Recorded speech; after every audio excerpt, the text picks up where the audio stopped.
આજનો વિષય છે પ્રાર્થના. પ્રાર્થના શબ્દનો અર્થ શું થાય? ચલો, કોણ કહેશે? Who will say what does mean by પ્રાર્થના? એનીબડી? નોબડી? પ્રાર્થના શબ્દ સંસ્કૃતમાં પ્રકૃષ્ટેન અર્થના ઇતિ પ્રાર્થના આવી રીતે બન્યું છે. પ્રકૃષ્ટેન અર્થના. અર્થના એટલે માગણી.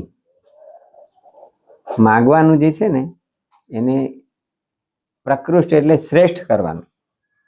માગણી ખરી પણ કેવી? ક્ષુદ્ર માગણી નહીં, શ્રેષ્ઠ માગણી, એને કહેવાય પ્રાર્થના. એટલે જ્યારે આપણે પ્રાર્થના કરીએ છીએ ત્યારે ભગવાન પાસે આપણે માગીએ છીએ. અને કોની પાસે મગાય? આમ તો ભગવાન પાસે જ મગાય. જે આપી શકે એમ હોય ને એની પાસે જ મગાય. આપી શકે એમ ના હોય એની પાસે મગાય? દાદા એમ કે છે કે માગવાનું પણ શાસ્ત્ર છે. એક તો જે આપી શકે હોય એની પાસે મગાય, બીજું જેની પાસે માગવાનું છે એનો તમારો સંબંધ હોવો જોઈએ. હોવો જોઈએ કે નહીં? બહુ મોટો કરોડપતિ શેઠી હોય, એની પાસે કોઈ માણસ જઈને માગે તો આપી દે? અને એનો છોકરો જઈને માગે તો માગે એનાથી વધારે આપે.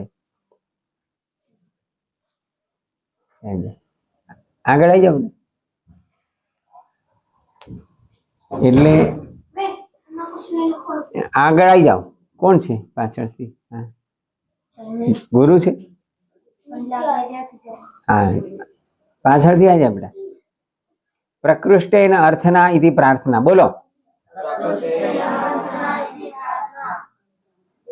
પ્રાર્થનાનો અર્થ થાય શ્રેષ્ઠ માંગણી.